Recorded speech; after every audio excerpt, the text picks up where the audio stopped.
There's a strange paradox in looking back at the years that nearly broke you. The moments when you felt most powerless, most lost, most certain that life was simply happening to you with no greater purpose. What if those years weren't random suffering at all? What if something essential was being forged in you during that time, something you couldn't see because you were too close to the fire?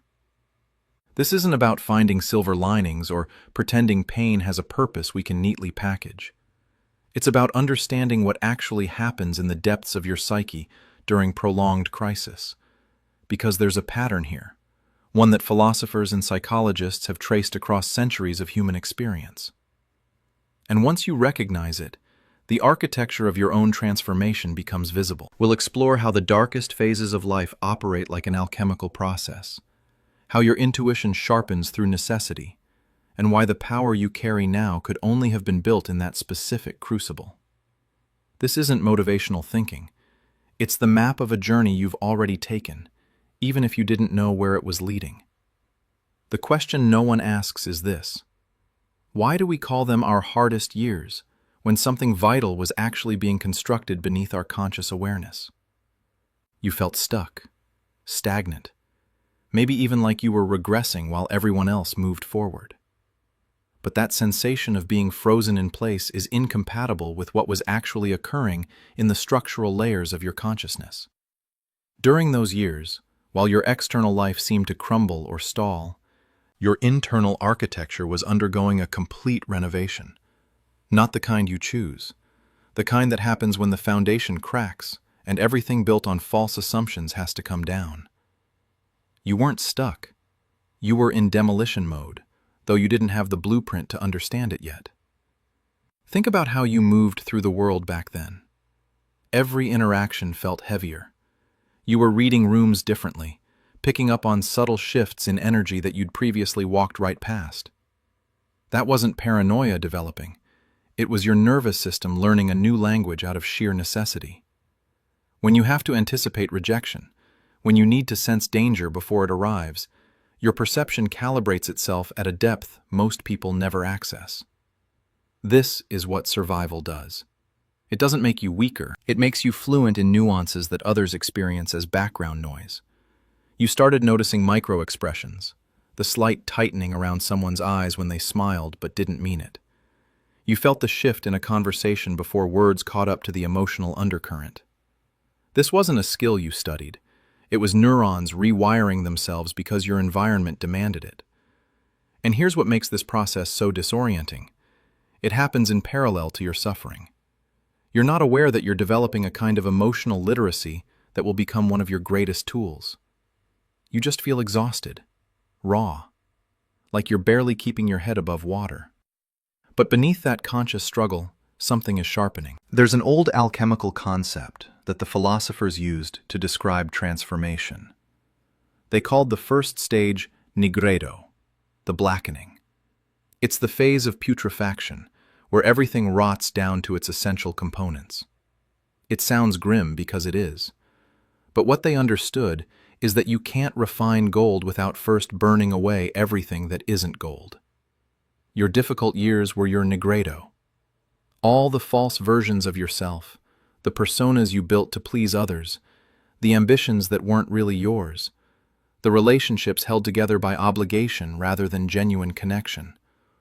All of it had to decompose. Not because you wanted it to, because it was the only way to reveal what was actually real underneath. Most people spend their entire lives maintaining structures that should have collapsed decades ago. They keep performing a version of themselves that exhausts them, but they never stop long enough to let it die. You didn't have that choice. Your life forced the collapse. And in that breakdown, something strange happened. What survived? That's the question the alchemists were really asking. When everything burns, when all your carefully constructed identities turn to ash, what remains? There's a core that doesn't dissolve, a part of you that was there before you learned to perform, before you took on everyone else's expectations, before you buried your actual self under layers of adaptation. The difficult years stripped you down to that core. It felt like loss, like you were becoming less, but you were actually becoming more true. The fire wasn't destroying you, it was burning away the camouflage. And this is where the paradox deepens. The very thing that felt like weakness, that sense of being exposed and vulnerable, was actually the beginning of your power. Because you can't build real strength on a false foundation. You can fake confidence. You can perform competence. But genuine authority, the kind that doesn't need to announce itself, can only be constructed on truth. Schopenhauer wrote about suffering as the teacher of the will. He saw it not as a deviation from life, but as its most honest expression. Most of the time, we're moved by forces we don't understand, desires that aren't really ours, fears we inherited. We're like puppets dancing to music we didn't choose. But suffering interrupts that dance. It forces you to stop and actually look at the machinery that's been running you. During your hardest years, you stopped being moved unconsciously. You started seeing the patterns. Why you repeated the same relationship dynamics. Why certain situations triggered you in specific ways. Why you kept choosing paths that led to the same dead ends. The pain made you pay attention in a way comfort never could. This is what people miss when they try to skip the difficult part. They want the wisdom without the wound. But wisdom isn't information you can download. It's perception that only sharpens through direct contact with what hurts. You had to live through confusion to develop clarity. You had to experience betrayal to recognize loyalty. You had to sit with your own darkness to stop fearing it in others. That's not philosophical abstraction. That's neurology. Your brain literally rewired itself in response to prolonged stress. The pathways that once led to naive trust or automatic people-pleasing got pruned back. New connections formed, ones that prioritize your actual safety over social performance, ones that value truth over comfort. You became suspicious, yes, but not in a paranoid way, in a discerning way. You stopped giving everyone the benefit of the doubt by default. You started trusting your gut when something felt off, even if you couldn't explain why. That's not cynicism developing, that's calibrated intuition. The kind that keeps you out of situations that would have destroyed you before you learned to read the signs. And slowly, almost without noticing, you stopped wasting energy on illusions. The fantasy that if you just tried harder, people would see you. The belief that loyalty guaranteed reciprocity. The hope that your goodness would somehow protect you from harm. Each of those illusions took tremendous energy to maintain. When they finally died, that energy became available for something else. For presence, for clear perception, for action that actually aligned with reality instead of how you wished reality would be. This is the turn that most people don't recognize when it's happening. There's a moment, usually buried in the middle of your difficult years, when something shifts. The pain doesn't disappear, but your relationship to it changes. You stop asking why this is happening to you and start asking what you're learning from it. Not in a forced gratitude way, in a genuinely curious way. What is this teaching me about boundaries? About my own patterns? About what I actually value versus what I thought I was supposed to value? That shift is quiet. There's no dramatic revelation. You just notice one day that you handled a situation differently. You said no without over-explaining. You walked away from a conversation that would have hooked you for hours before. You made a decision based on your own clarity instead of polling 10 people for validation. These small moments are evidence of internal restructuring. You're not the same person who entered those difficult years.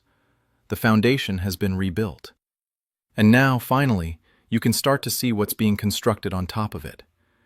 Your most powerful phase doesn't look like what you imagined. It's not loud. It's not performed. You're not suddenly confident in the way motivational speakers describe confidence. But there's something else present now. A kind of quiet authority that doesn't need to defend itself. You walk into rooms differently. People sense something has changed, even if they can't name it. There's less eagerness to please, less anxiety about how you're being perceived. Not because you stopped caring, because you stopped needing external validation to know your own worth. This is what integration feels like. All those fragmented parts of yourself that were at war, the version that wanted to be authentic and the version that wanted to be safe, they're not fighting anymore. You found a way to be both, to speak truth without setting yourself on fire, to hold boundaries without cruelty, to be soft where it matters and unmovable where it doesn't. The decisions you make now happen faster, not because you're impulsive, because you're not second-guessing yourself into paralysis anymore. You trust your perception. You've tested it against reality enough times to know it's reliable. When something feels off, you listen to that feeling instead of talking yourself out of it. When something feels right, you move toward it without needing a committee's approval. This is efficiency born from clarity. You're not wasting energy on performance or pretense. You're not maintaining relationships that drain you out of obligation. You're not pursuing goals that belong to someone else's vision of success. Everything you do now is aligned with what's actually true for you. And that alignment creates a kind of magnetism. Opportunities that match who you actually are start appearing. Not because you manifested them through positive thinking, because you're no longer broadcasting a false signal. People who resonate with your real frequency find you. Situations that require your specific configuration of skills and scars present themselves. You're not trying to be everything to everyone. You're being exactly yourself. And paradoxically, that specificity makes you more valuable, not less. But here's what nobody tells you about becoming powerful through pain. The wound doesn't disappear. You carry it. Always.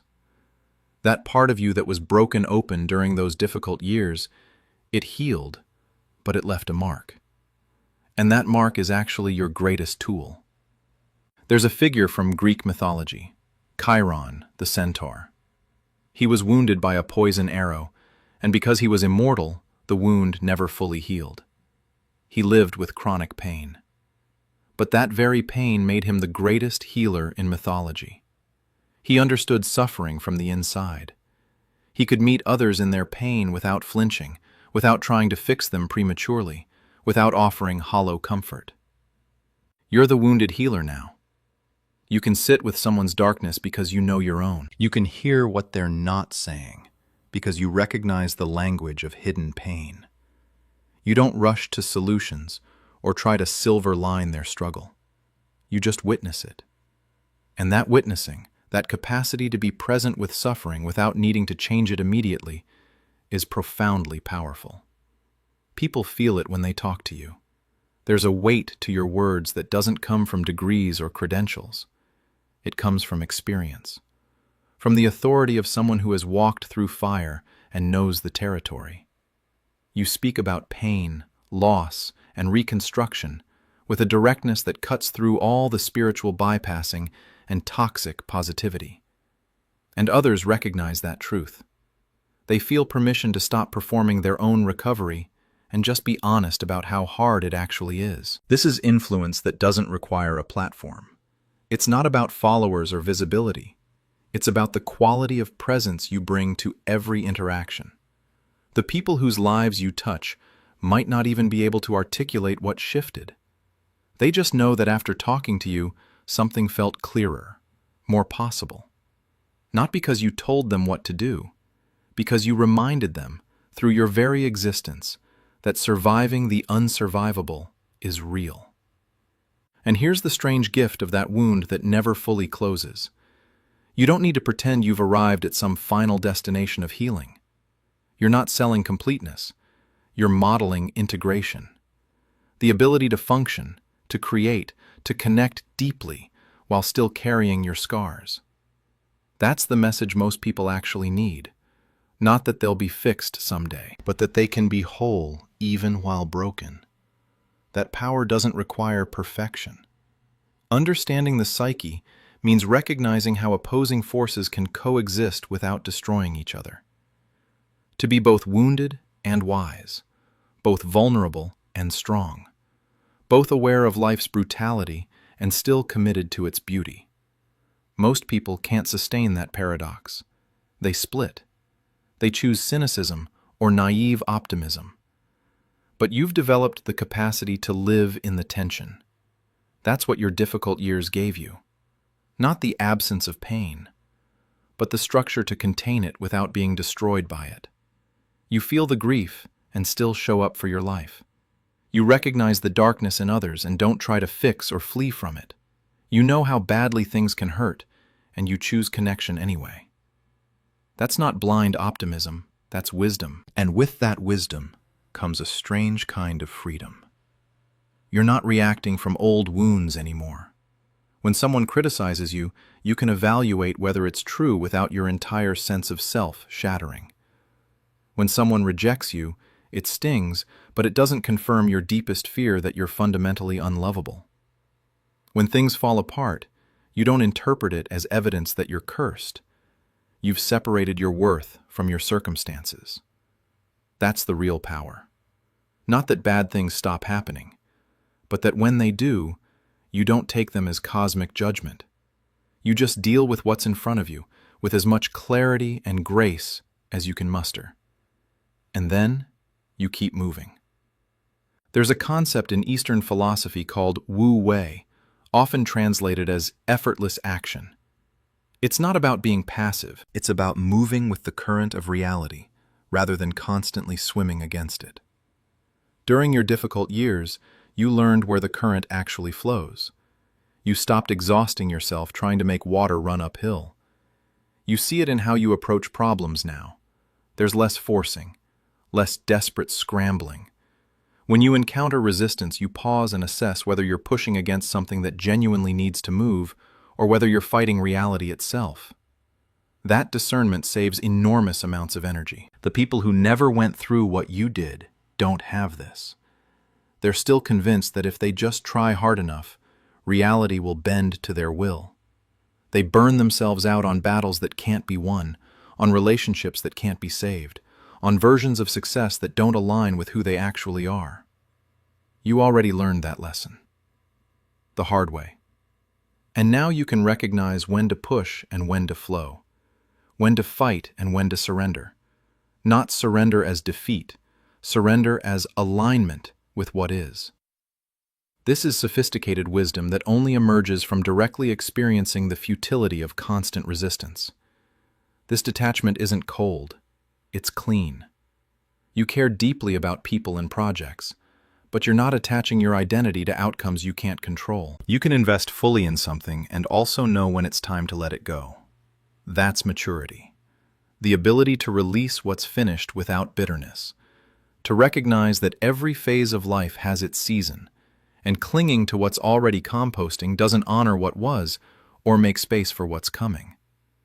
Think about how different this is from where you started. Back then, you held on to everything, every slight, every disappointment, every person who showed you a fraction of kindness. You gripped so tightly because you were terrified of losing what little you had. But that grip itself was suffocating you. The difficult years taught you that letting go doesn't mean not caring. It means respecting the natural life cycle of things. Relationships that served you for a season don't need to last forever to have been meaningful. Projects that don't work out aren't failures, they're information. Versions of yourself that you've outgrown aren't betrayals of who you were, they're evidence that you're still becoming. This capacity to release without drama is one of the clearest markers of your transformation. You don't need closure from people who can't provide it. You don't need apologies that will never come. You don't need external validation that something was worthwhile for it to have shaped you. You can simply acknowledge what was, extract what you learned, and move forward. That's power. Real power. Not control over others, not the ability to make life conform to your preferences, but sovereignty over your own internal state, regardless of what's happening around you. Your most powerful phase is now. Not because you finally escaped difficulty, but because you've integrated the lessons from when difficulty nearly consumed you. You know your capacity. You've tested it under pressure and discovered you're more resilient than you believed. You know your limits. You've crossed them enough times to respect them. You know your value. You've been stripped of everything external that you thought made you worthy, and found something essential that remained. That essential thing, that core that survived the fire, that's what people are responding to now. Not your performance, not your achievements. You. The actual you that only became visible once everything false burned away. And the strangest part of this whole journey? You can finally see that none of it was wasted. Not the years of confusion, not the relationships that ended badly, not the dreams that died, not the versions of yourself you had to bury. All of it was preparation. Brutal, disorienting, often lonely preparation, but preparation nonetheless. For this. For the capacity to be fully yourself without apology, to speak truth without aggression, to hold space for complexity without needing to resolve it, to be powerful without dominating, to be soft without being weak, to be clear without being cruel. That's what your difficult years were building. Not a perfect life, but an integrated self. One that can navigate whatever comes with more grace, more wisdom, more authentic power than you ever accessed before the breaking. So if you're in those difficult years right now, know this. You're not stuck. You're not failing. You're in the fire. And something essential is being forged that you can't see yet. Trust the process, even when it feels purposeless. Especially then. Because the preparation phase only makes sense in retrospect. While you're in it, it just feels like endurance. But one day, you'll look back and recognize exactly why you had to go through what you went through. Not because it was fair, because it was necessary for becoming who you actually are. And if you've already come through to the other side, if you recognize yourself in this journey, then you know. You know that your power isn't despite your pain. It's because of how you metabolized it, how you let it refine you instead of define you, how you used it to develop discernment, compassion, clarity, and an unshakable sense of your own worth that no circumstance can touch. That's your preparation complete. Not because you're finished growing, but because you now have the foundation to build something real, something true, something that honors both who you've been and who you're becoming. The difficult years brought you here, and here is exactly where your most powerful work begins. If this resonates with the journey you've walked, leave a comment sharing what your preparation phase taught you, and subscribe to continue exploring these territories together, because this conversation is just beginning.